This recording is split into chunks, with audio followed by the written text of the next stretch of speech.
Welcome, everyone. Thank you for joining us. My name is Cheryl Lynn Benali. You can call me Lynn. I work for the Baby College 101 Courses for Alteja Literacy Program we're on the Navajo Nation near Sanders, Arizona. I just like to introduce myself in Navajo. Yat esh Cheryl Benali nisha totagoshin lishle touchit ni bashish chin totok ni dasha che hana ni dashanala che to de nasha. I just greeted you with my clans and where I come from, St. Michael's, Arizona.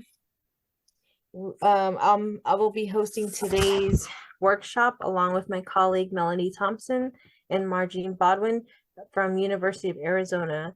I am the Community Outreach Specialist for Baby College 101. So here's our agenda today. We're going to spend a little bit of time doing introductions and tell you a little more about the two early literacy programs that University of Arizona Cooperative Extension runs. Then Morgan Smith will present the children's books that she has written and talked about the importance of indigenizing early literacy. And then Dr. Candy Running Bear will talk about dialogic reading and how you can make it culturally relevant. Then we'll take a short break around 1 Arizona time, 2 p.m. Navajo Nation time.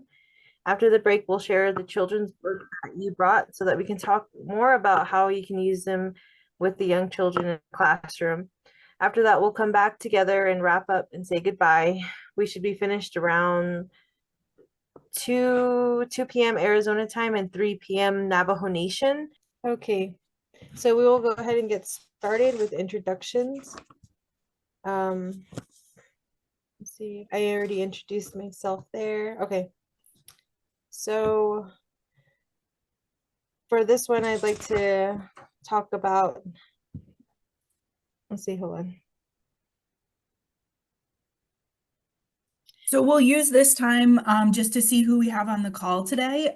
So if everybody can introduce themselves, if you want to, we have a relatively small group today. If you want to unmute and introduce yourself that way, that would be great. Just, sort of name, where you work, what you do, how you work with young children, or if you'd rather, you can put that in the chat as well. So for the people who are just joining us, we're doing introductions. You can either put a short introduction in the chat or just unmute and say it out loud. But welcome, everyone. Thank you for being here and joining us on a Friday. Happy Friday. I'll begin. My name is Sally. I work with Southwest Human Development, and I serve in a couple of roles. I work as a Reach Out and Read coordinator, so I'm working with clinics in Maricopa County, talking about what Reach Out and Read is and delivering them books when they need it. And then I also facilitate the Let's Talk Dads English program. And I have a colleague that facilitates Let's Talk Dads Spanish. And it is an awesome program. If you haven't heard about it, I'll put a link to more information in the chat. It is free. It is virtual. Any dad in the state of Arizona that has a child under 4 is eligible to participate. And we do it in partnership with the University of Chicago TMW Center for Early Learning and Public Health. And because it's in a pilot study phase, dads get 12 awesome children's books, Let's Talk Dads t-shirts, Let's Talk Dads journal. It's 6 weeks in duration. We meet 90 minutes in the evening once a week to talk about practical strategies to build healthy brains in young children. Thanks for this opportunity to learn more today. Thank you, Sally. Does anybody else want to go next?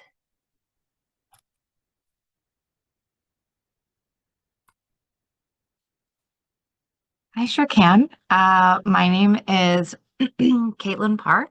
I am also with Southwest Human Development. Some other folks also might know me as Kat or KP. I go by many names. But I have had the opportunity to facilitate all sorts of literacy programs here at Southwest Human Development, including Let's Talk and Let's Talk Dads, as well as Reach Out and Read and Raising a Reader. Currently, my biggest role is I get to be the person who purchases a good chunk of the books that we utilize for these literacy programs. And so I'm really, really excited to kind of see how all sorts of different books can be utilized. Thank you for this opportunity. Thank you for joining in. Anybody else?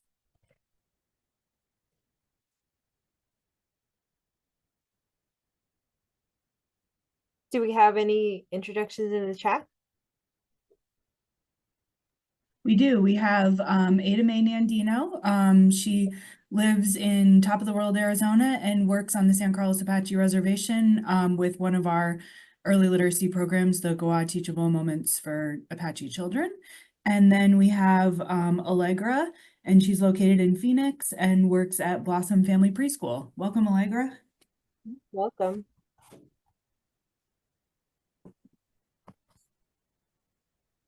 I'll go ahead and do an introduction. Okay. Can you hear me? Yes, I can hear you. Hi, everyone. Good afternoon. My name is Rachel Benali. I'm an early childhood educator for Candelin. And what Candelin is a nonprofit organization. And myself and a specialist, we cover the entire Navajo Nation, providing Kids and Kin project. And what that is that if anyone at the Navajo Reservation cares for children other than their own, and they're looking into starting their own childcare, we provide services. And what that is 12 topics. And we go either to their home or either that we establish in a partnership with the church or either with schools. And so what we do is provide support, and we provide learning materials and also on-site childcare if it is needed. And all this is for free. We provide CPR first aid trainings and also car seats, cribs, and diapers assistance as well. And we also do collaborations to help provide resources for the Navajo Nation. And I'll go ahead and leave my info on the chat if anyone's available to reach out to me, or if they want to look into more of what we do at Candelin. I'll appreciate that. Thank you, everyone. Thank you, Rachel, for the introduction. Anybody else would want to do an introduction? We have one in the chat from Feather. She is the First Things First regional director for White Mountain Apache tribe, which is right between both San Carlos Apache and the Navajo Nation. And First Things First funds grant partners to provide programs and services to children birth to 5 and their families. And this is actually one of the programs, or a part of one of the programs that First Things First funds. So we're excited and happy to have Feather here. Thank you. Thank you, Feather, for the introduction. Hi, everyone. My name is Eugenia Young. I'm a Development Specialist Service Coordinator for Growing in Beauty Early Intervention Program on the Navajo Nation. I work on the east side. I work with children from birth to 3 years old. I visit families. I just want to get some insights of other resources, and I'm glad to be here and able to learn about family literacy. Nice. Thank you, Eugenia.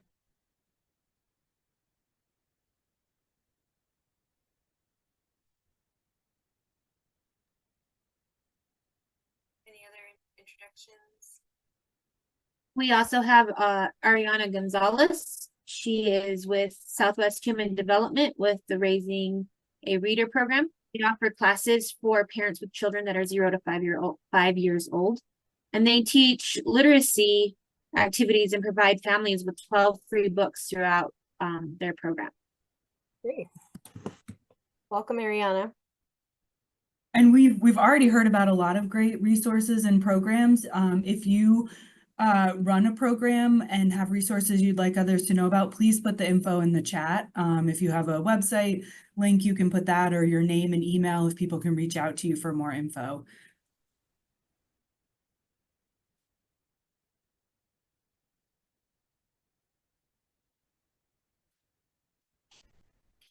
Any other introductions before we move on?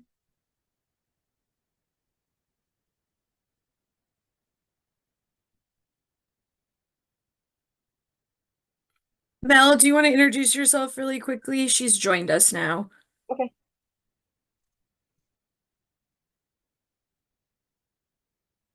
Sure, I can. Hold on, let me change my camera.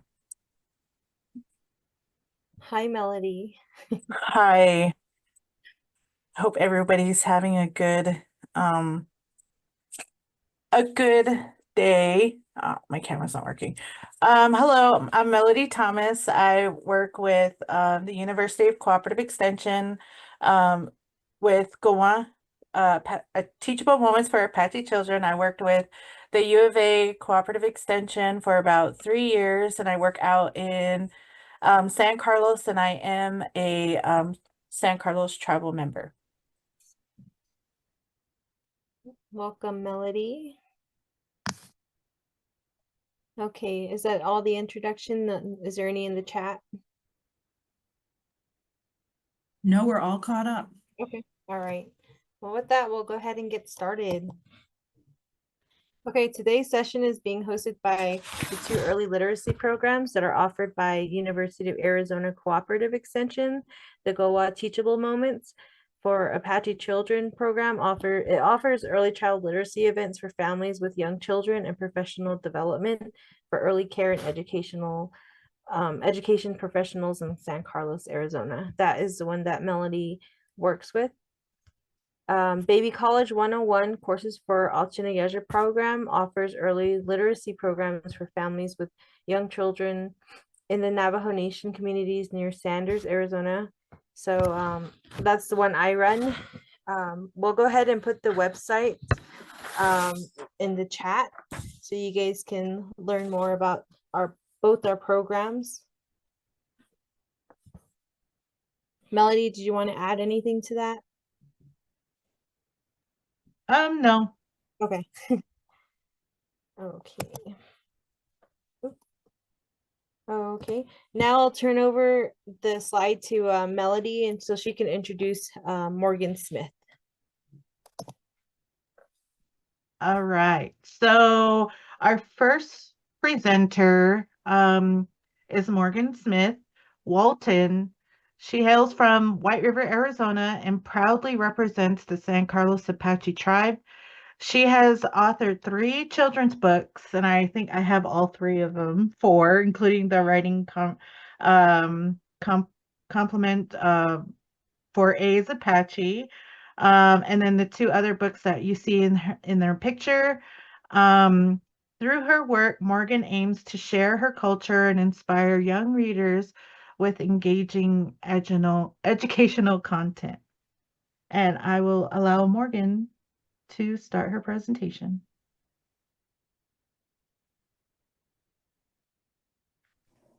Okay, good morning, everyone. Give me 1 second. Catherine, oh, there's the slide. Okay. Okay, well, good morning, everyone. My name is Morgan Smith Walton. I'm a children's book author and a small business owner. You can go to the next slide. So, like Melody said, I'm from White River, Arizona. I was born and raised on the Fort Apache Indian Reservation, but I am a member of the San Carlos Apache tribe. And like I said, I'm a children's book author and a small business owner. I started a business during 2020 during the pandemic, and it has transitioned into children's books and journals and handwriting books. So yeah, that's who I am. You can go to the next slide. So I would just like to share my mission statement as an author, just to give you an idea of why I write children's books and what I aim to do through my children's books. So my mission as a Native American author is to promote inclusion and indigenize early literacy. Growing up, I didn't have many books that reflected my Apache heritage or resonated with my experiences. This lack of representation inspired me to create stories that celebrate Apache culture and address the specific needs of Apache children. I aim to empower young Apache readers to feel proud of their heritage and to see themselves reflected positively in the books they read. I hope to foster a greater understanding and appreciation of Apache culture among all readers while providing educational resources that promote cultural diversity in early childhood education. You can go to the next slide.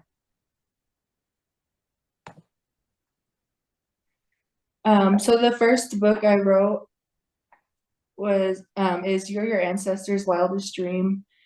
And I wrote that one day, I think I was scrolling on social media through Instagram or Facebook, and I saw the phrase, You're Your Ancestors' Wildest Dream.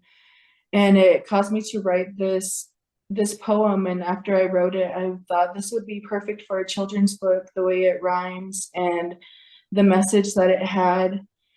And so through this book, I talk about how we are our ancestors' wildest dream, and how a lot of the things we get to do today, our ancestors didn't get to do. So I talk about how we get to like walk across the stage in our regalia and get degrees that they once weren't allowed to, go to school or wear their regalia. And I also talk about how we can voice our opinions when we don't agree.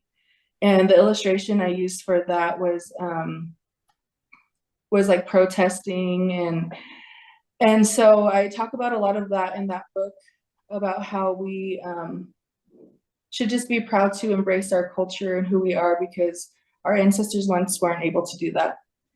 And that was the very first book I wrote. And I wrote and illustrated all 3 of my books.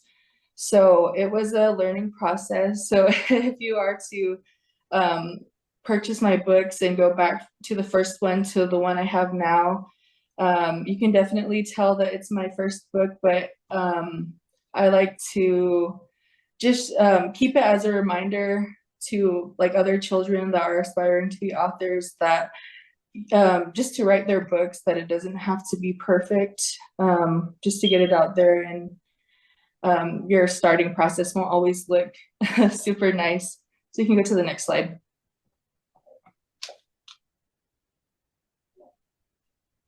And the second book I wrote is called Give a Girl the Right Pair of Shoes. Give a Girl the Right Pair of Shoes is a poetic journey celebrating the enduring strength and resilience of women through the lens of a special pair of shoes. Passed down through generations, these vibrant moccasins symbolize heritage, tradition, and the empowerment of women. From walking miles and conquering obstacles, the shoes become a powerful metaphor for resilience and the timeless spirit of women everywhere. The book honors the past while embracing the future, reminding readers of the enduring legacy of those who came before us. And this book is also written in a poem form, and it rhymes, so that kids will be able to, that it'll just draw kids to the writing. You can go to the next slide. And the more recent book I wrote is called A is for Apache, the ABCs of Apache Culture. And in this book, it's very simple, but I use the alphabet to help children learn by using objects and things that they see around them in their life and in their culture. So like A is for Apache and B is for bird and basket. I wanted them to be able to see themselves while they're learning. You can go to the next slide. And I also created this handwriting book to go along with A's for Apache. So each page has a picture of what the letter is for, and then it has a practice page for writing uppercase and lowercase letters. You can go to the next slide. So today I'm going to be talking about indigenizing early literacy. You can go to the next slide. So what is early literacy? Early literacy is what children know about reading and writing before they know how to read and write.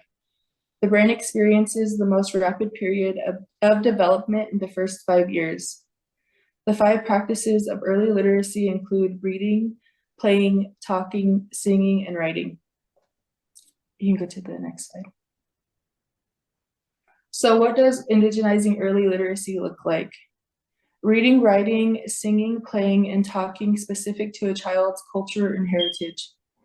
Culture, language, and traditions and lifeways help children understand who they are, where they come from, and how they relate to the world around them. Go to the next. So, why is representation important in early literacy? Children's literature has played an important role in the discovery of the external and inner world of children. Children shape their reality according to the models they build with stories, songs, films, plays, experiences, and many other factors. Stories play an important role in children's representation. They provide information and models. They guide the reader through the discovery of the world, both real and imaginary. They convey values such as friendship, empathy, courage, sense of belonging, emotions, and diversity, which are essential for child development. Representation in literature plays a significant role by helping the children understand the reality they live in. It is important to help kids build their perspectives on their own ethnic, racial group, as well as that of others. Inclusion promotes a sense of belonging, acceptance, and self-worth among all children, and it creates an environment where children feel seen, valued, and accepted for who they are. So lack of representation in early literacy. Lack of representation may affect children's long-term perspective. It may lead to negative psychological outcomes with identities that are underrepresented or negatively portrayed. Exposure to negative media depictions of their own ethnic racial group can undermine children's sense of self, whereas high-quality children's media can promote positive ethnic racial attitudes and interactions. If children don't perceive themselves as represented by the media or literature they consume, they may begin to feel invisible, unimportant, or less important than others. If children do not have the possibility to see people with their identities and features being portrayed in a positive way, they may rely on the assumption that their identity is fully represented by negative stereotypes that define who they are. You can go to the next slide. So we can indigenize early literacy by reading children mirror books. Mirror books are books that contain storylines, characters, and experiences you can see yourself in. You can make personal connections to these books. In mirror books, we can see our own lives and experience as a part of the larger human experience. In this sense, children's literature can represent a mirror for the society, both reflecting the reality we live in and projecting how we want our children to be. Go to the next slide. So with that being said, I'm going to read to you my children's book, A is for Apache. So this book is dedicated to Indigenous learners and educators whose resilience and wisdom continue to inspire and shape a future rooted in cultural pride and knowledge. A is for Apache, the ABCs of Apache culture. A is for Apache. B is for birding basket. C is for camp dress. D is for drum. E is for eagle. F is for fry bread. G is for generation. H is for hunt. I is for indigenous. J is for jewelry. K is for kettle. L is for language. M is for moccasin. N is for nomad. O is for oak tree. P is for prickly pear. Q is for quilt. R is for reservation. S is for sunrise dance. T is for tea. U is for unique. V is for vest. W is for wickiup. X is for xerophytes. Y is for yucca. And Z is for zucchini. And although that book is simple, I also aim to spark curiosity in children. for them to ask about the different pictures, because even me creating the book, I learned so much about how each of these things correlates with one another and how they're used throughout history in Apache culture. I learned a lot about yucca and about prickly pear plants and all of the ways we use it for medicine, and so I just aim to spark curiosity. So some of the ways that AS4 Apache can be used for early literacy, I just had a few ideas. Just the use of a book to display to children how to use a book, flipping through pages, showing them how to read from left to right, talking about the title and the spine, and just getting them familiar with a book. Early learners can also develop their fine motor skills by tracing the letters on the pages with their fingers as you read. Go to the next slide.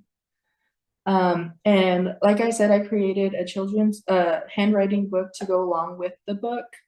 And so each page has a page from the book on it. You can go to the next slide.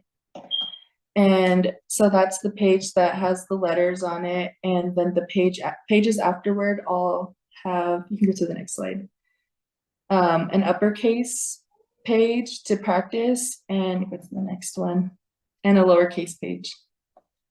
You can go to the next slide. So with that being said, I will read my next book to you called Give a Girl the Right Pair of Shoes. So this book is dedicated to the remarkable women who stride through life's journeys with the wisdom of their cultures, the strength of generations past, and the unwavering resilience that shapes the world for generations to come. May their footsteps inspire and their stories empower. Give a girl the right pair of shoes. Give a girl the right pair of shoes, they say, and she can conquer the world, come what may. My shoes are so special, they're bright like the sun. I can wear them when I walk, dance, and run. Unlike any other, they're special, it's true, guarding against snakes, cacti, ensuring no bruise. The woman before me wore these shoes too, like my mom and her mom, just to name a few. Wearing them, pride blooms and I feel anew. These shoes were once worn to walk miles and miles. They have stood the test of time, they never go out of style. Women have worn these shoes through every season of life, when they were girls becoming women and even a wife. Worn through the ups and downs, when getting degrees and even winning crowns. From colonization's grip to genocide stain, in moccasins we've weathered every pain. Yet through it all our spirit never dies, and each step forward our resilience flies. Honoring tradition, yet embracing the new, and each stride we take our heritage shines through. So here's to the shoes that carry our stride, in them our ancestors' strength does reside.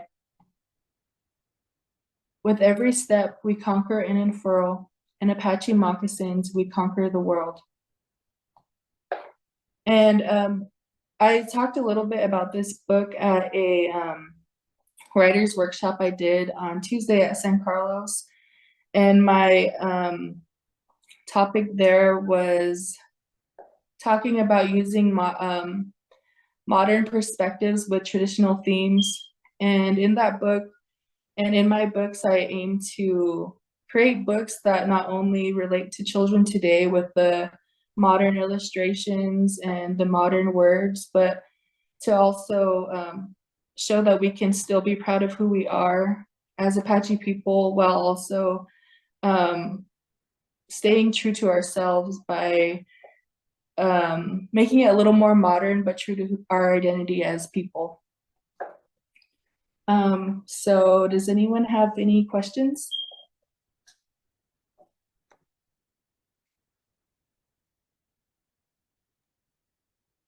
Morgan, I've not heard that book of yours before, and I love it. I just want to say, I just think it's tremendous. And not only the messages that I hear within it, but your illustrations, they're beautiful.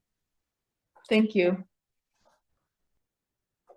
We have a few questions in the chat. Where can we purchase these books? So each of these books is available on Amazon. We can share the links with all of you in the chat or through email. And we're actually offering one of Morgan's books free to everyone who attended today. So we'll have more details. Yeah, we'll have more details at the end. But yeah, you'll just put your info into an online survey, and then we'll send you the books. It might take a couple weeks to get them to you. But yeah, everyone will get a copy. Yep. Thank you so much, Morgan. That was beautiful. Thank you. Thank you all for being here today. It was really nice to meet all of you.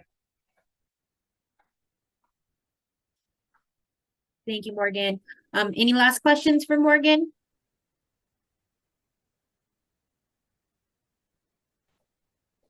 A lot of kudos in the chat for you, Morgan, as far as your books and the amazing body of work that you have so graciously shared with us today. We greatly appreciate it. Thank you. Okay.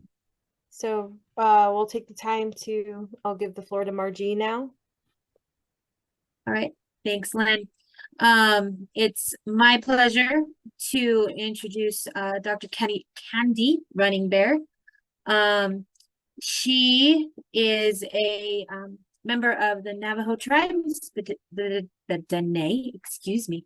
She's earned a PhD from Northern Arizona University in the Curriculum and Instruction Program, with an emphasis in early childhood, culturally and linguistically diverse exceptional education. She currently works as an assistant professor at Western New Mexico University. I was extremely lucky to get to hear her speak about dialogic reading at a conference that we attended in Albuquerque, the Native American Child and Family Conference. And I immediately thought that her presentation would be of great import to us. And so with that, I will turn the time over to Candy. Thank you.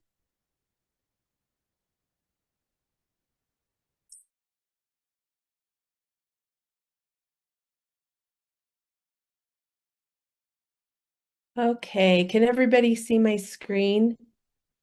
Yes. Great. So as mentioned, I'm Dr. Candy Running Bear, and I will be presenting about culturally relevant dialogic reading. And I apologize for my voice in advance. I got sick earlier this week, and so I'm still getting over it. So these are some of the learning outcomes here. I'm sorry, this is the agenda, and then we'll go over the learning outcomes, the background, evidence-based practice, dialogic reading, culturally relevant books, and then I'll share information about a study that I did using culturally relevant dialogic reading to increase vocabulary in Navajo preschoolers.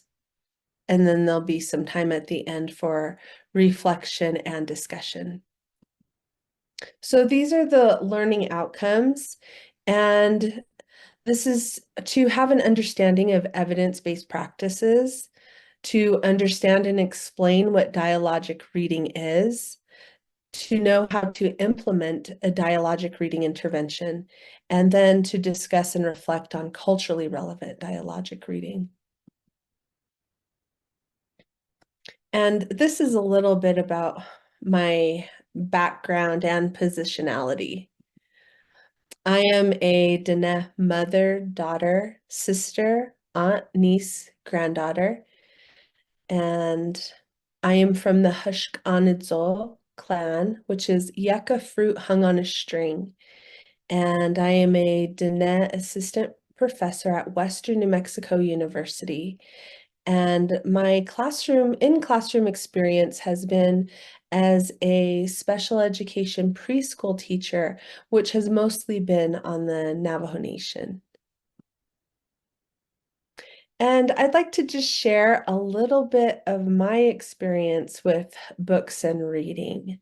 So I was born to a mother, a teenage mother. She had me when she was 17 years old. And because of that, she was just learning to, I'm her first, and she was learning to be a parent, and she didn't really read to me. I wasn't really introduced to reading books until I entered kindergarten. And so it wasn't until later on in my elementary school years that I remember my mother taking me and some of my siblings to a library.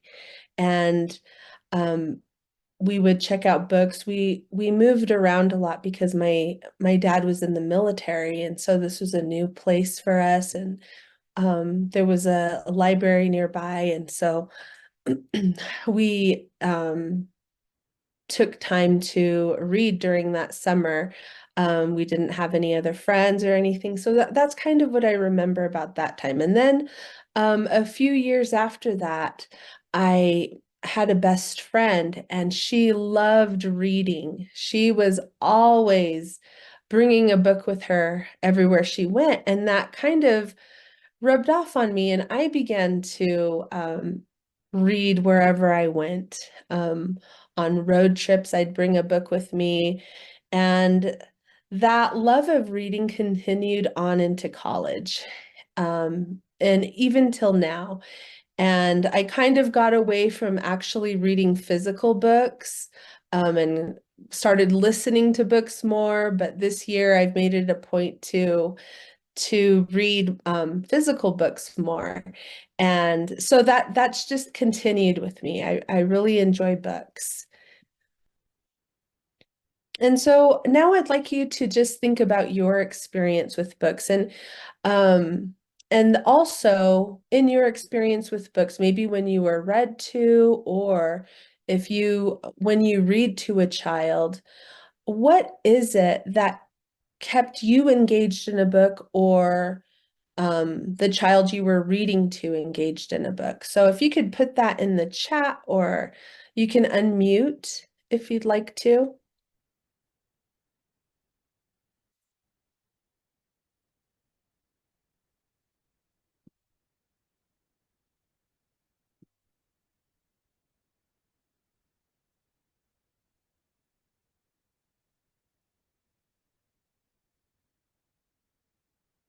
Okay, so in the chat, using funny voices for the characters keep children engaged. Yes, I agree with that, definitely. Pictures, another way. Fun illustrations and interesting characters. Great. And spending time making sounds together. Okay, these are great. Thank you for sharing. Colors. So colorful colors in the story too. And letting them pick the book. So following their interest. Great. Thank you for sharing, everybody. So just keep that in mind as we go.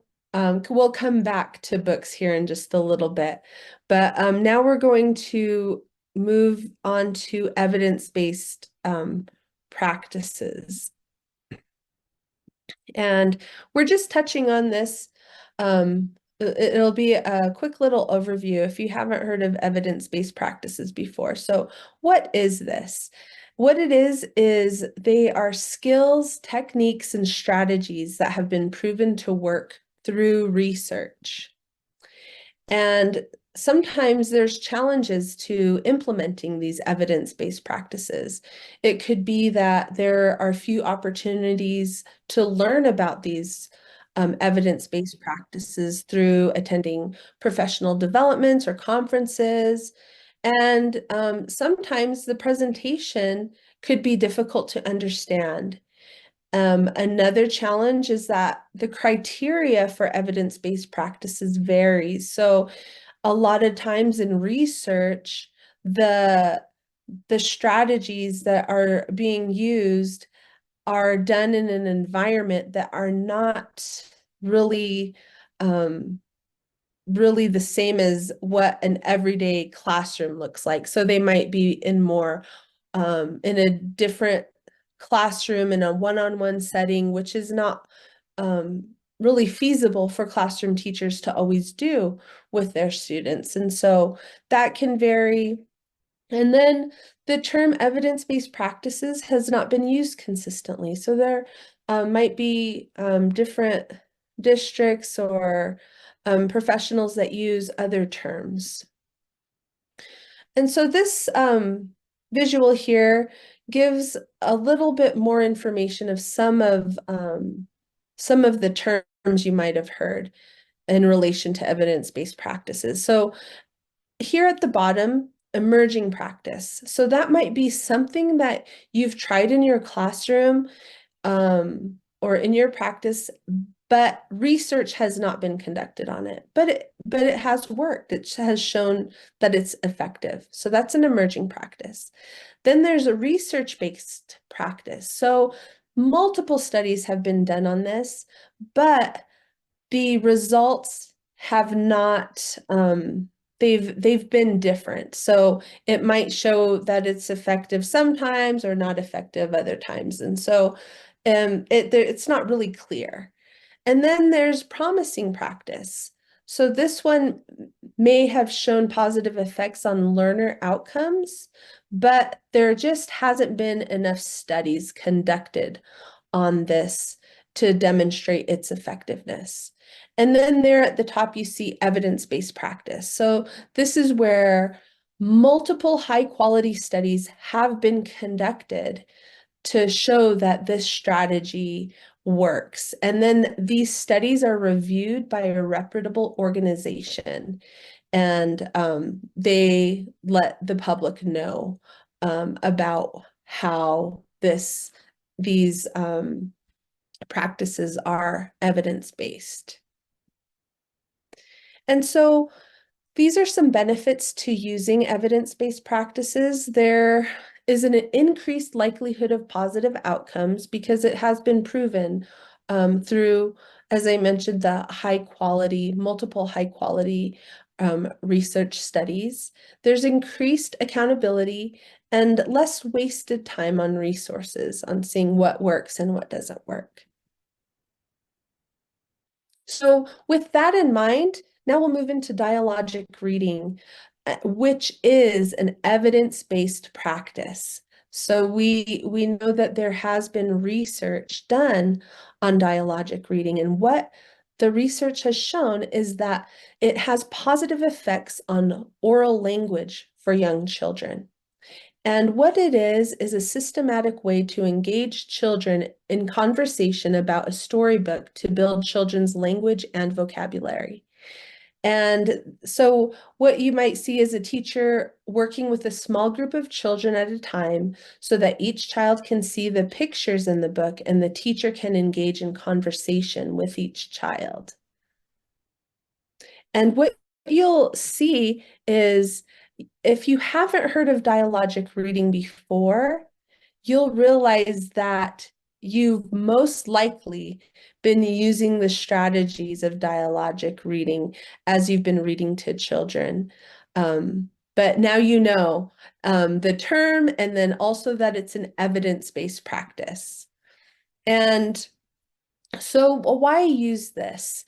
So if you think about traditional reading, this would be the adult reads and the child listens. And so there really isn't too much conversation going on, but with dialogic reading, the adult helps the child to become the teller of the story.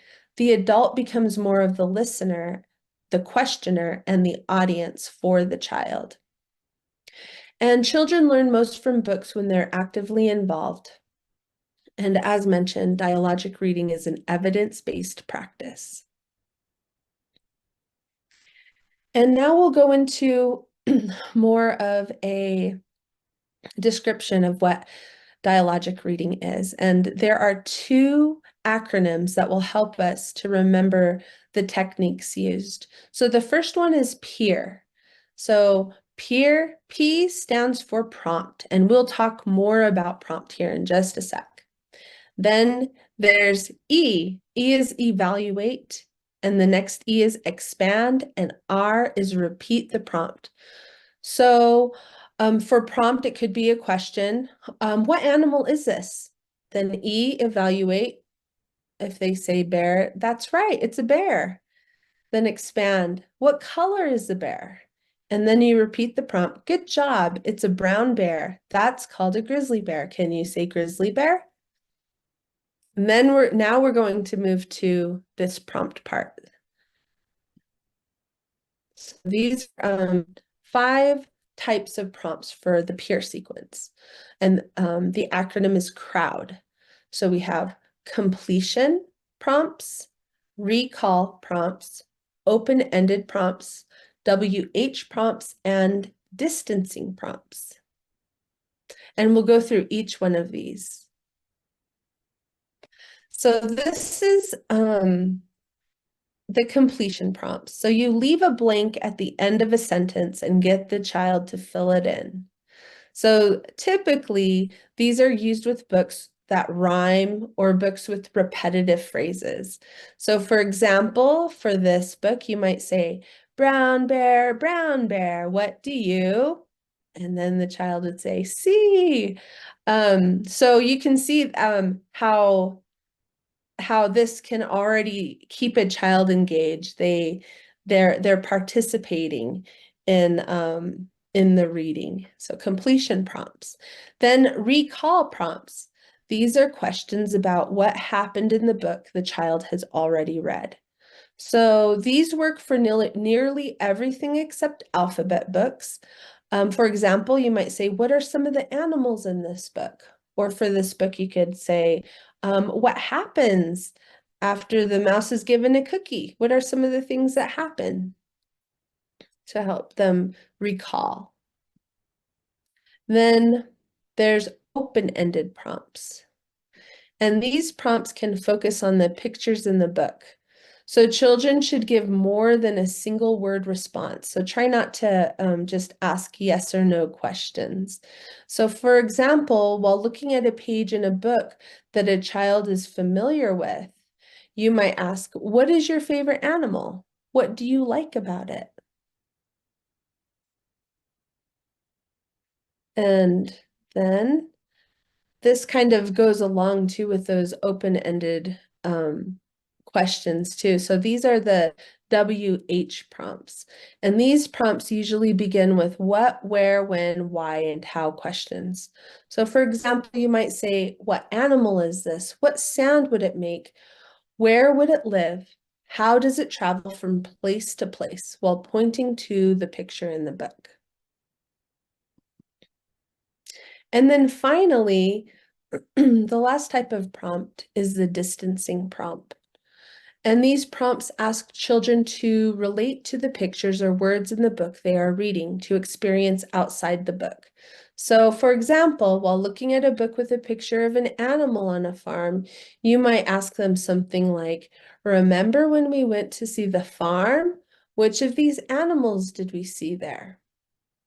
And maybe for this book, The Green Eggs and Ham, it could be something like, have you ever tried food that you didn't like? Or just trying to get them to relate the book to themselves and their experiences.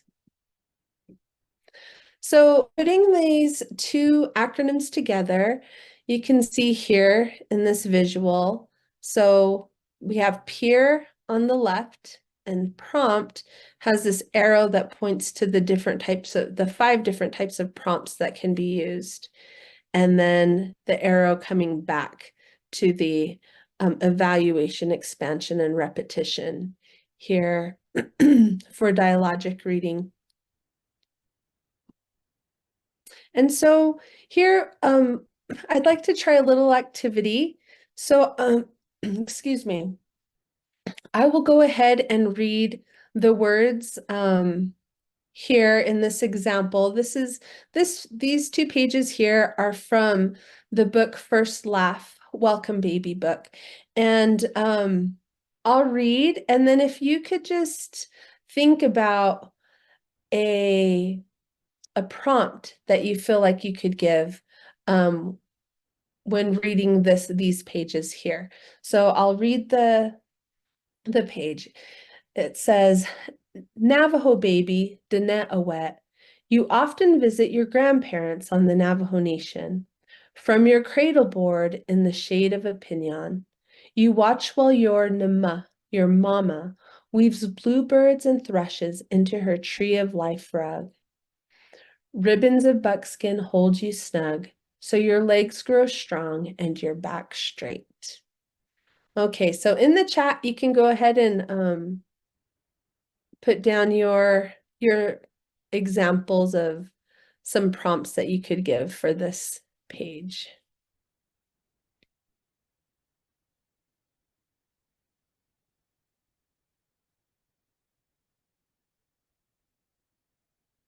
And just as a reminder, the prompts are, there's completion, and that might not really work in this example here because those are more for rhyming or books that have repetitive phrases. And then there's recall. So if they've read this book before, it could be a recall question, open-ended questions, WH questions, and then distancing. And that's somehow relating it to the child. Okay, we have one in the chat. And the question is, why do you think the baby visits their grandparents? Ah, there you go, a WH question prompt. Another one, what season of the year might it be and why? Another one, great. So that's kind of also pulling on their experiences too. Those are great questions.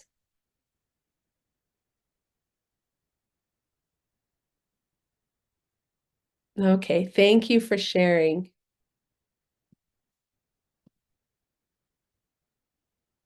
So when doing dialogic reading, you want to think about the types of books that you'll use and try to use books that have clear pictures and that has a simple story, that it's not too long, and that the pictures are familiar.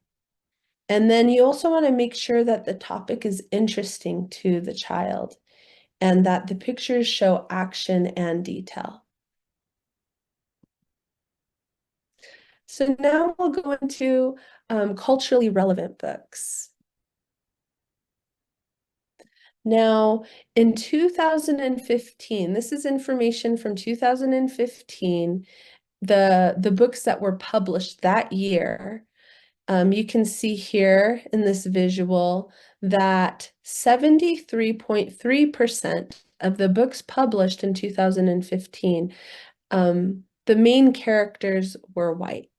And then 12.5% had animals and trucks as the main character.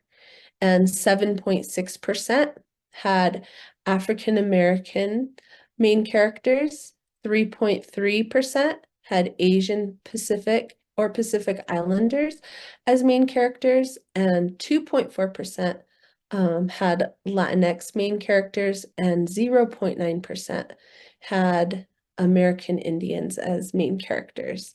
And these are for children's books that were published that year. And so the numbers have changed. Right now well, it was reported in 2023, but the books that were published in 2022 reported that 46% of children's books published had a significant amount of content about Black, Indigenous, and people of color. So it's improved. There is an improvement there. And of course, there's always more improvements to be made. And then Wang and Valentine, they emphasize that educators should ensure that books in the classroom represent the cultural makeup of their children and that children should identify with the lessons. So just because a book may be identified as multicultural, it doesn't mean that it is culturally relevant. So Multicultural literature is a broad term that includes books that represent the diversity of racial and ethnic social groups in our world. But this picture here is an example of a book that would not be considered culturally relevant. As you can see there, they have Native Americans represented as animals. And I'll share some tips as to how to be able to distinguish what books would be culturally relevant, could be culturally relevant to use in the classroom. So these are some tips here. One way would be to look at book awards. There are, for example, the Coretta Scott King Award that they give award to books, and this would be books that about African American culture. There's the Puda Belpre Award, books that have Latino cultural experience, and then the American Indian Library Association, which focus on books for about American Indians. And then some other tips are to look for book quality and choose books that help children to see themselves. So as Morgan mentioned, about having contemporary topics in there. So try to show books that don't just show, if they're for Native American students, not only just showing the historical books, but them in the present as well. And seek books that help children expand their understanding of others, cast a wide net in your search, and conduct an author study. So this could be to also include family and community. They are a resource, and you can reach out to them and find out if they know of any books, or if you're thinking about one, if they can, maybe you could show them. A lot of books are on, you can see read on YouTube, and you can share it that way just to get their views on books you're potentially thinking about using in the classroom.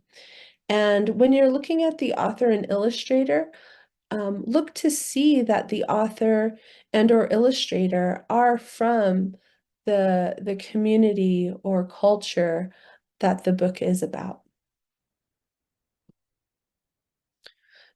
Additional tips would be to plan ahead. So make sure to be well informed and have a plan for what it is that you want to do. So having those goals. So ask yourself, what is it that you really want, that you want to study? What is it you want to accomplish? And what are the desired outcomes for the students? And then get ready to do research. So find out what it is that you know already and what it is that you need to find out. What resources are available? So that could be maybe the local community members, public library, websites. And then are there ways that these lessons can be weaved into different subject areas? And are there themes or resources that can be included in the curriculum throughout the year? And then also consider the student's perspective. What do your students already know? Are there Native American students in the class? If so, do your lessons reflect and respect their experiences? Are there stereotypes or misinformation that needs to be addressed? And some of the strategies are to prepare units about specific tribes rather than just using the blanket term Native Americans or American Indians. But if you're, for example, you can talk about specific tribes and maybe the foods or the homes, and be specific about which tribe it is that may live in certain homes, or what types of food they have and use. And then also be specific about which tribes use particular items when discussing cultural artifacts, such as clothing, and then provide knowledge about contemporary Native Americans to balance the historical information. And then locate and use books that show contemporary children of all colors engaged in their usual daily activities. So now I'm going to merge the information from the dialogic reading and the culturally relevant books in this study that I did with four preschoolers who were Navajo. And you can see their ages here. 2 of them were 3 and 2 of them were 4. 2 were male and 2 were female. And all 4 of them had an individual education program. And you can see 2 of them were labeled as having a speech or being speech or language impaired, and then 2 of them labeled as having a developmental delay. And then some information about the mothers there. The 2 of them had some college, 1 had a high school diploma, and then 1 an associate's degree. So in this intervention, the culturally relevant books that were used were based on the author or illustrator being Navajo, and the illustrations depicted the Navajo culture, and also the books included Navajo words. And there were 9 vocabulary words that were selected that the student did not already know. And so those 9 vocabulary words were targeted in this intervention. So during the dialogic reading intervention, there would always be prompts that referred to those vocabulary words. And those vocabulary words, when they were brought up during the reading, I would point to the picture because there had to be a picture of that vocabulary word. And then I also had a model or an actual object that was that vocabulary word. So for example, if the vocabulary word was wagon, then I had a little toy wagon that I brought out, and I would point to the wagon in the picture of the wagon in the book. And so after I did the intervention with the students, I interviewed their mothers. So I recorded myself doing the intervention with their child, and the mothers watched the video of the intervention, and these interviews were audio recorded. And so after I showed them the video, I asked these questions. I asked, do you feel the dialogic reading intervention was effective in teaching your child vocabulary? Does the dialogic reading intervention seem easy to do? Do you think you would be able to do this intervention at home? Was it beneficial for your child to receive the dialogic reading intervention? And did your child learn anything from the dialogic reading intervention? And all 4 of the parents answered yes to all of the questions, which made this intervention valid for these parents. And a quote from Allie's mother, when she was asked, was the dialogic reading intervention beneficial for Allie? She said, yes, because it helps her, I think, grow her vocabulary. And I've noticed that she's been speaking a lot more than when she started school in August. Yeah, like a lot more, you know. I am actually really happy. So just like, I don't have the chart here, but all of them did learn the 9 vocabulary words that they were taught during the intervention. And so just like the evidence-based practice information that I shared earlier about dialogic reading and how it has been proven to increase language in young children. This study also showed the same thing. Some of the other questions that I asked the mothers was if they had picture books at home, and all of them said yes. Then I asked, have you seen any Navajo children's books before? Three said yes, they had, and one said that they hadn't. And then I asked, do you have Navajo picture books at home? And two said yes, and two said no.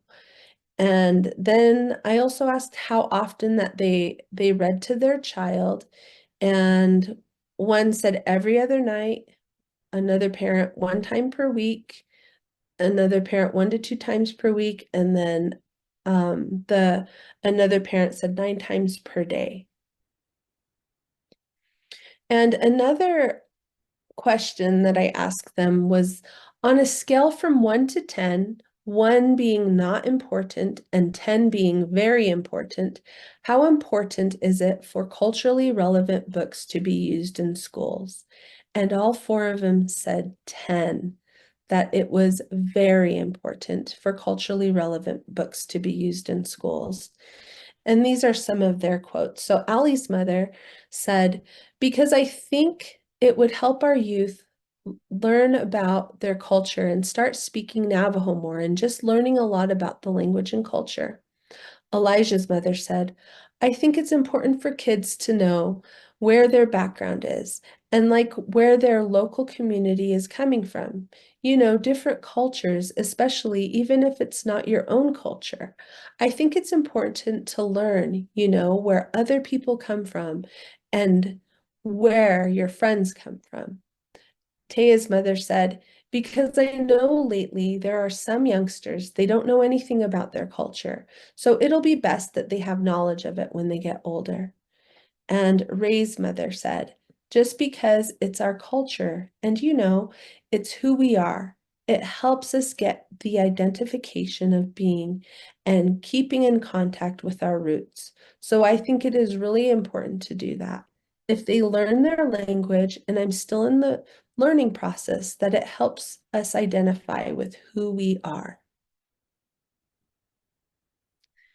And I just want to add here that I'm really grateful for being able to listen to Morgan share the books that she's written with us, and it's what she's doing is so important, and I just feel like what the parents have shared in these quotes and in the answers to the questions, such as this one of how important the culturally relevant books are, and all of them saying that it's very important, goes along with exactly what she's doing, and having more of these culturally relevant books specific to our many tribes is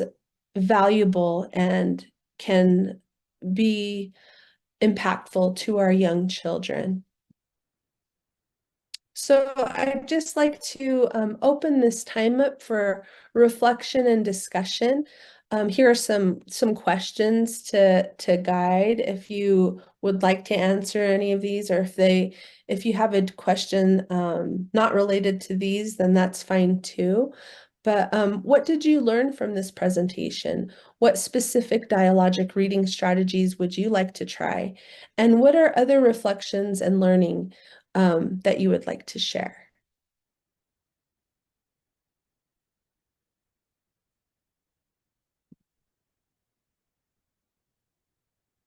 Oh, great. So there's a question that what next for your study? Will you expand it to more families?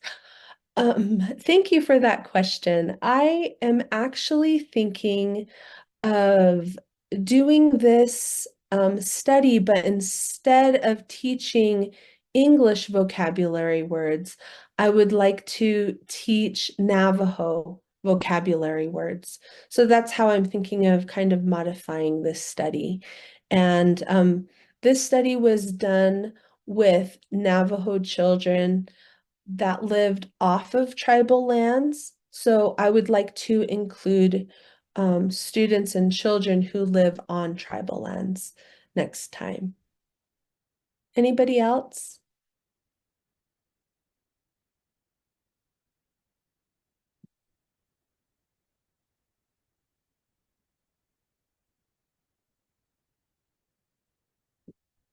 Okay, well, if you have any other questions that you think of later, this is my email address if you'd like to email me.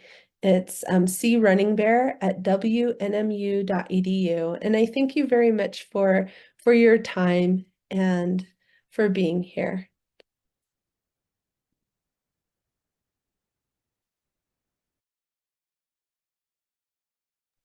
Thank you, Candy, for your presentation.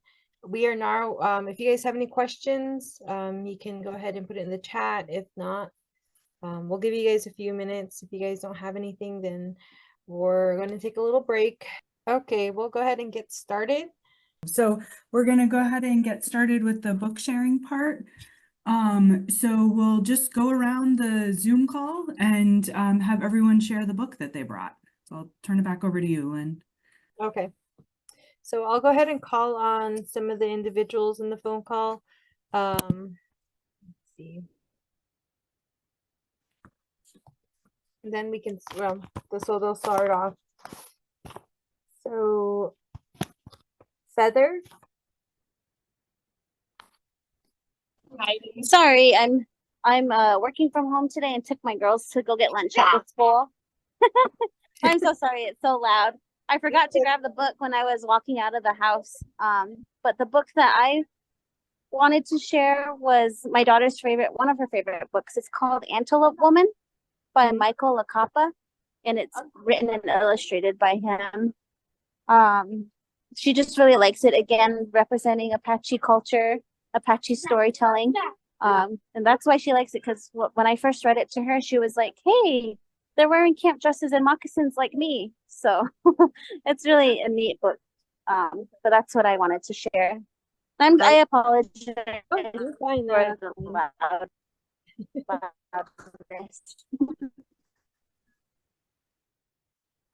Thank you for that.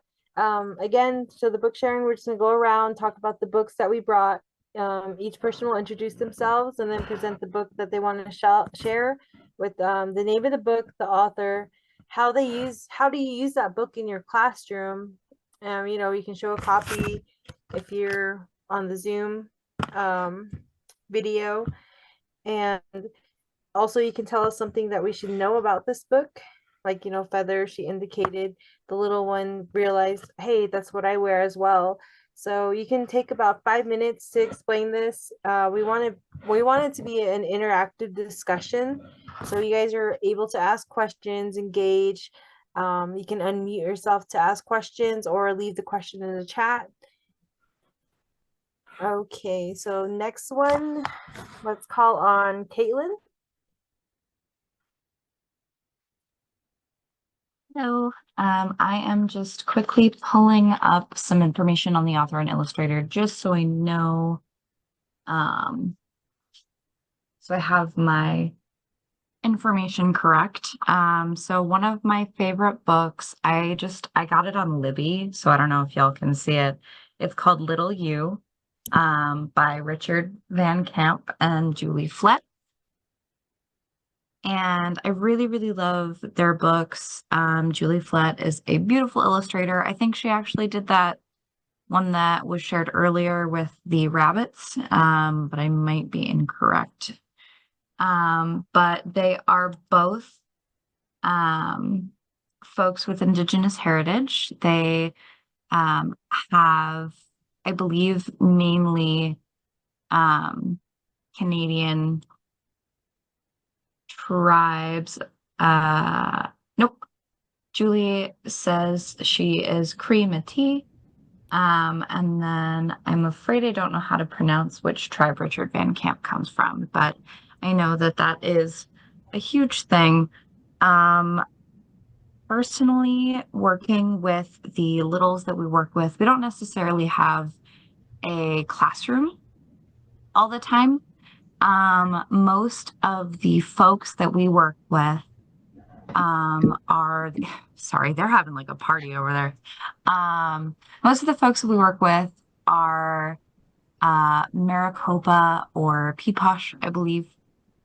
And so I have had a really tough time finding books that represent specifically the tribes that we work with. And so generally when I have conversations with these folks, they're like, most books that have any Indigenous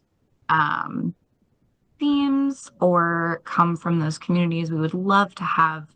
And so I try and get what I can where I can. But since this book has beautiful pictures and very few words, it works really well for the younger kids that we work with. And they really seem to enjoy the fact that the book is essentially like a little love poem, like a love message from parent to the kiddo. And so that is why I chose this book. Thank you for sharing that. Okay, let's see. Ariana?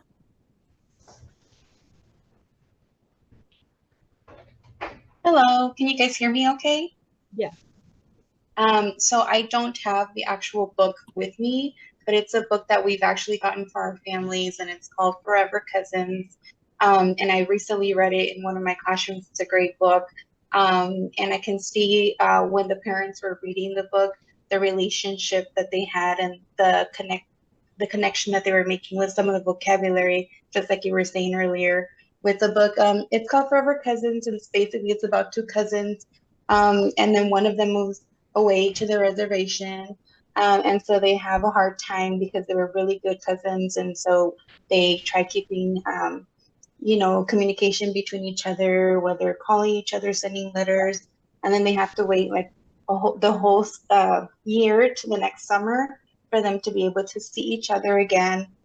And then they see each other again, but they're a little shy around each other after not seeing each other for a very long time. But once they spark it up again, they start playing again, they start talking. And it's just a really, really good book. The kids loved it. The families that I work with loved it as well. It's by Laurel Goodluck. Again, I don't have it with me, but it's a great book, and we have read it to our families, and they really enjoyed the story.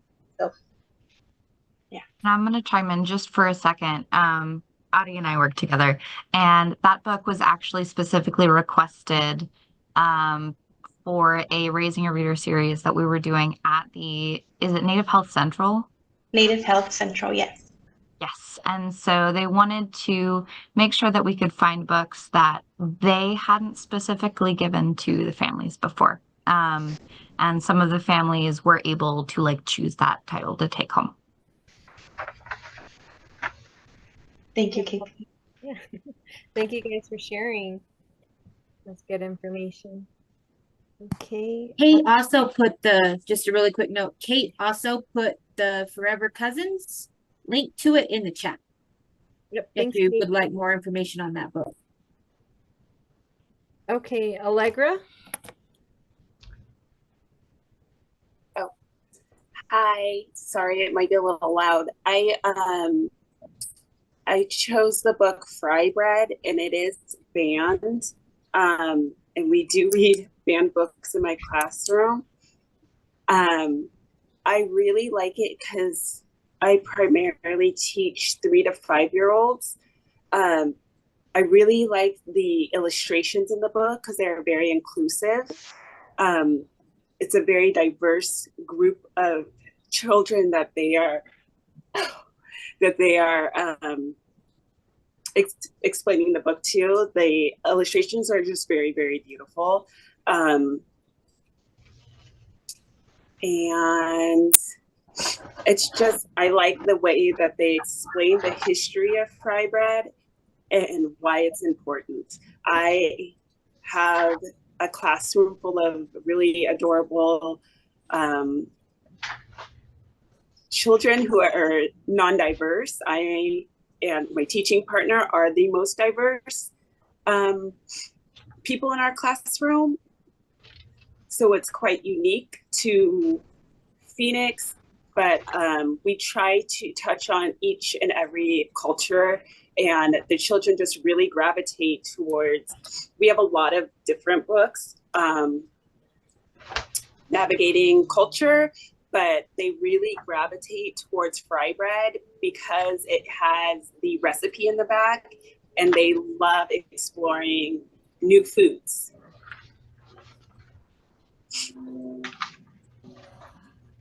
Thank you. Thank you, Allegra. Thank you for sharing that that was a banned book. I had no idea. No, we use that book in our programs as well. Do you know who has banned it, and did they give a reason why? Or I just bought a whole bunch of copies for us to give out, and I Googled it because I was a little upsetty.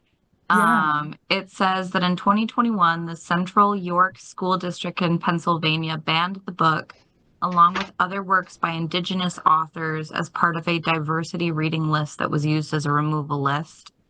And then it was challenged at the Samuels Library in Virginia for allegedly normalizing asexuality and associating it with the LGBTQ plus agenda.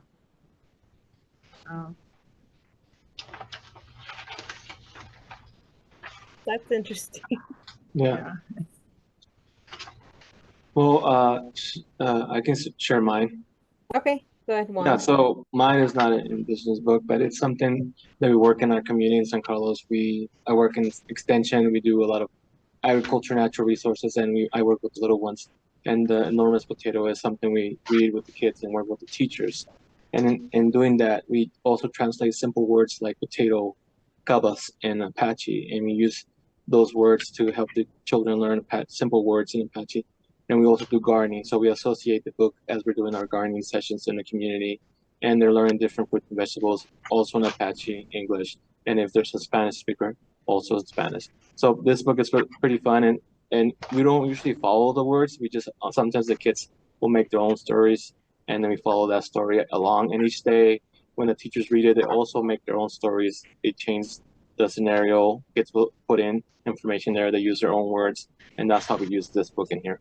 It's a really nice book, and then we'll also change it to other books that in relation to gardening and nutrition, and we just add an Apache word with the help of the teachers and our translators. Thanks, Juan. Thank you. Again, Kate is putting the book listing in the chat, so if you guys want to look it up, it'll be there in the chat. Okay, Eugenia.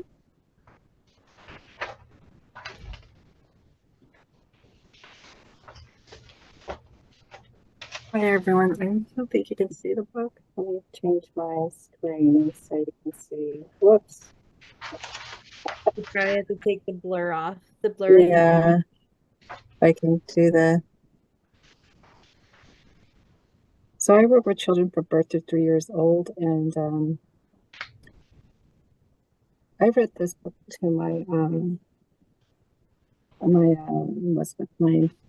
youngest when he was in kindergarten or so, and so I just read the English part, and before I could not too well speaking well in Navajo, so I had to do YouTube, and then I was listening to a YouTube person who was talking it, and I modified it on top and crossed it out to be easier for me to speak it in Navajo, and then of course English.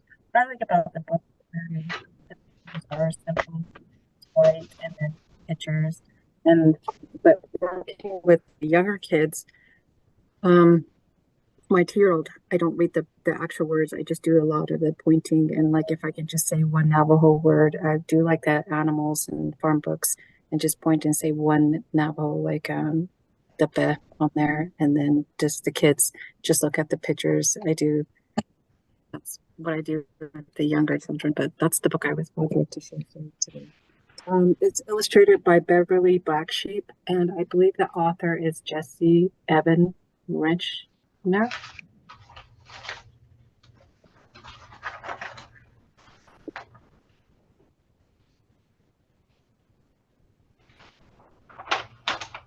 Thank you for that, Eugenia. Oh, you're welcome. Okay, Sally?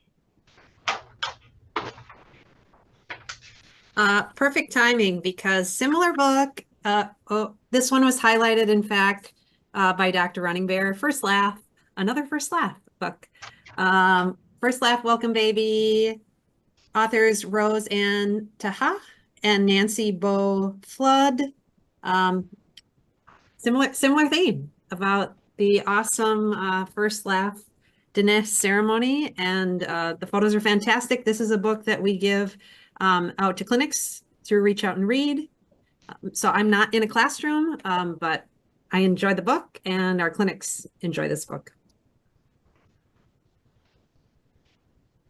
Thank you. Okay, Rachel?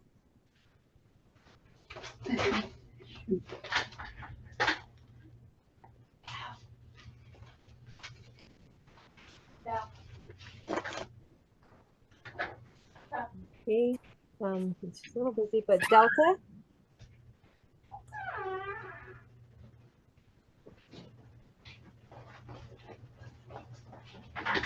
I didn't bring a book. Oh, okay, all right, that's fine. Okay, what about Rosebell?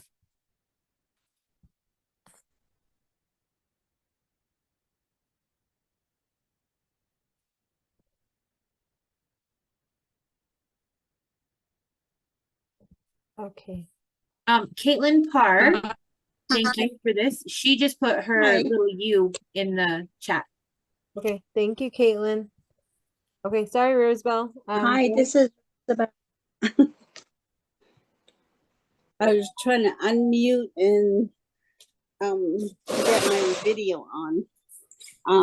I didn't know which one to pick, but I have several books, but one is more like a children book, a coloring book, but it has pictures of this one's a new one that a friend of mine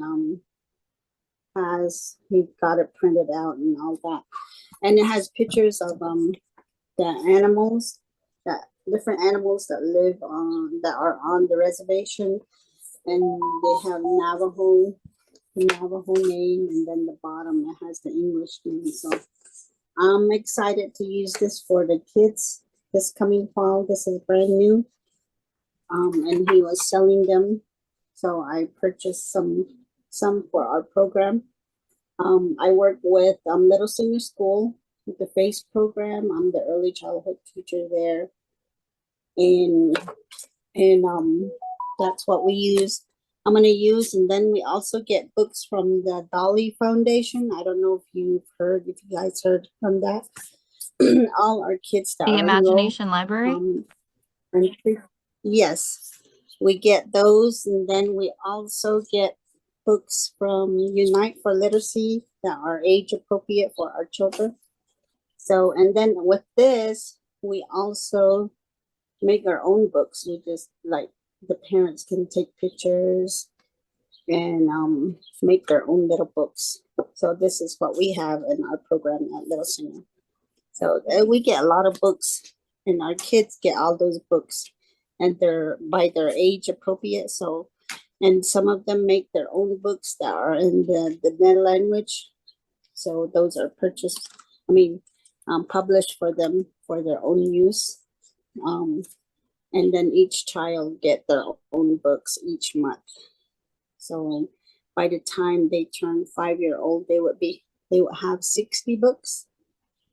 So that's what we have. So this is the new one that I want to start off with this fall. So this is a new one. Um, other than that, all the books that you guys have mentioned, I use those. Just doing little activities with the kids, and most of it is just like reading, the dialogic reading part.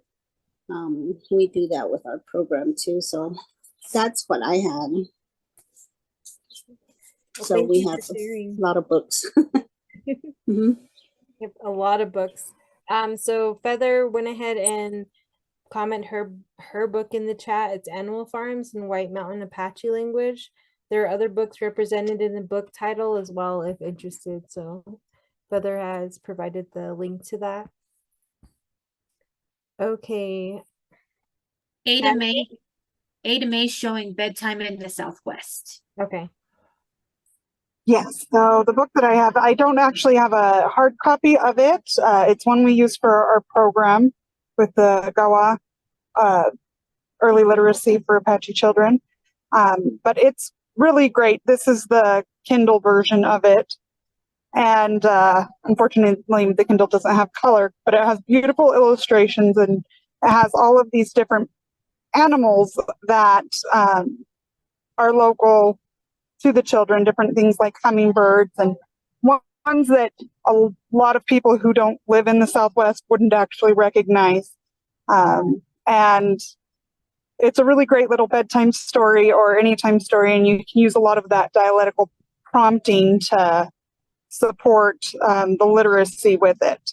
And it is by Mona Hodgson and illustrated by Renee Grace.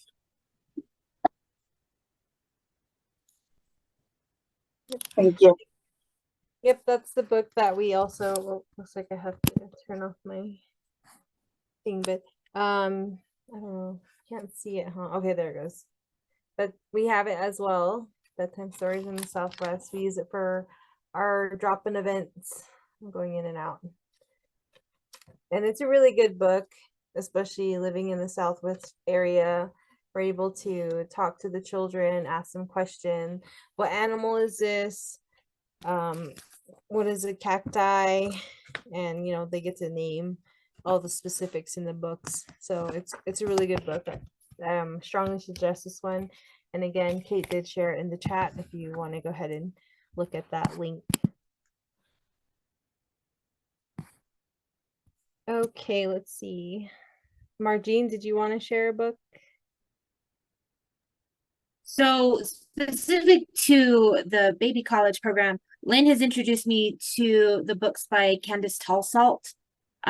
Similar to some of the other books that have been shared, she has a series of both children's books as well as coloring books that feature foods, animals, the alphabet in Navajo and in English. And I think all of her stuff is amazing. Also, Daniel Vandeveer, Rachel Benally actually just put in Horizon. Hold On Holden is another one of his books that's also extremely, it's very impactful. We actually got to hear him speak as well, and his stuff is amazing. Thank you. And we do have, again, Candace Tallsalt's book, The Navajo Alphabet. We always try to implement some of what Candace has coming out with coloring pencils, just FYI, and crayons, English and in Navajo. So if you're ever interested, you can go to Candace Tallsalt's website. And I'm trying to share my book, but unfortunately can't really see it unless I put it in front. But mine is the Three Little Sheep. I really like this book. The Beyajitago Bahanet. So, the Three Little Sheep. I'm able to read this to the kids and implement the stuff that's in the book. I really like this book. The kids do as well. Able to ask some questions, especially cultural related, with the hogan, the teepee, the sheep, the coyote, and it has like little lessons in there. And So this is a really good book. I suggest it. I got it from Salina Bookshelf. I'm pretty sure a majority of us have heard of the website, the business Salina Bookshelf. But again, Kate did put it in the chat. Okay, Kate, did you have a book to share? I had a couple, but they've all already been mentioned. And then I was gonna mention Selina's Bookshelf is a great place to find books, but then you just mentioned that. So I actually don't know if I have anything to add, but we've got a lot of great resources in the chat, a lot of great books, and for the Three Little Sheep that is available through Selina's Bookshelf. So I put that link. If you haven't looked at their website, they're a local publisher here in Flagstaff, and they have a lot of great books. And I think they even have like some conversations with authors on their website and different resources. And then you can also order books directly from them. So that's it's a great resource. Thank you, Kate. Candy, did you have a book to share? Yes, I do. Okay. I don't know if any of you have heard of squishy books before, but I have a squishy book that I've made, and it's I used it in a different study that I did, but this is just an example of one. So it's made out of Ziploc bags. Oh gosh, it's all blurry. Yeah, But it's made out of Ziploc bags, and this one is called the goat. And so it has Ziploc bags with like different type of sensory items in each page, and then I have a little goat in each page because it's about a goat. And so I'm writing a manuscript on this right now. And so squishy books can be for children who maybe are not showing much interest in books, and you can fill the pages with maybe slime or different type of like foam, little tiny mini foam balls, something sensory, so they're kind of interacting with the page as you're reading it. But yeah, so sorry, you can't see it too well. Try to put it in front of you, like where your body is at. You can see it there, like right, not to the camera, just like hold it against your body. There you go. Oh, there you go. So you can see there's a little goat there, and this page has like some little like recyclable like little pieces of paper in there. And then this one is about sunflowers, how he's eating the sunflowers. So yeah, that's my little book. Thank you. Yep, it's a good sensory book. Okay, Rachel did add her book to the chat. My Facebook. It's Navajo and English translated by Thomas P. Benally by Starbright Books. So there's the link there for that. There's also other Navajo English translated children books on the website. Let's see. Did anybody have any questions on the books that were shared, or just where we would get the books? I had a question for Rose Bell. So we used to work with Unite for Literacy as well, and I wanted to know if the books that she mentioned from them were on the digital website that they have, and if they were available to everyone, or if they were only available in certain zip codes, which I know that they've done a few times. I think they're only available to certain zip codes that you're saying, but I think you still can get on where they have those digital books. Yeah, you just go to their website and you can find them there. But only a few, I think, are restricted for just the programs. But I think some are. You can still see them. Yeah, they made some for the Gila River community as well, but they made those available only for folks out there. But Unite for Literacy, highly, highly recommend it to everyone. They used to have an app, but I don't know if it's still available.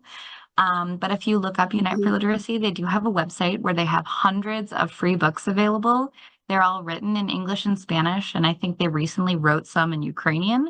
And they're also narrated in many, many languages. So you can go through and have the books read to you in other languages. They're all about 9 pages long. Most of them utilize real pictures, and so they are great for kiddos, and it's totally free.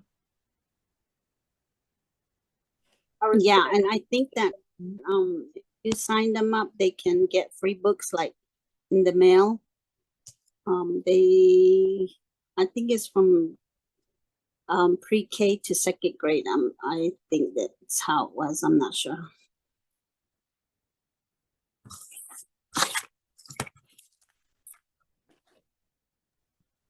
Okay, thank you guys for sharing and discussing that. Yeah, so the link for that Unite for Literacy, it's in the link. Thank you, Kate, and for sharing that. Okay, did anybody else have any comments, questions before we move on?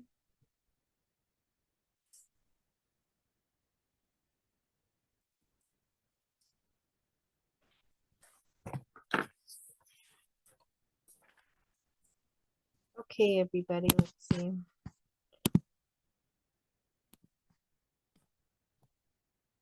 Thank you guys so much for sharing your information, all the books that you talked about. It was very interesting, and you know, we've all read some of the books, but we are here at the end. Thank you all for being here today, sharing your books. We hope that you guys enjoyed your session here with us.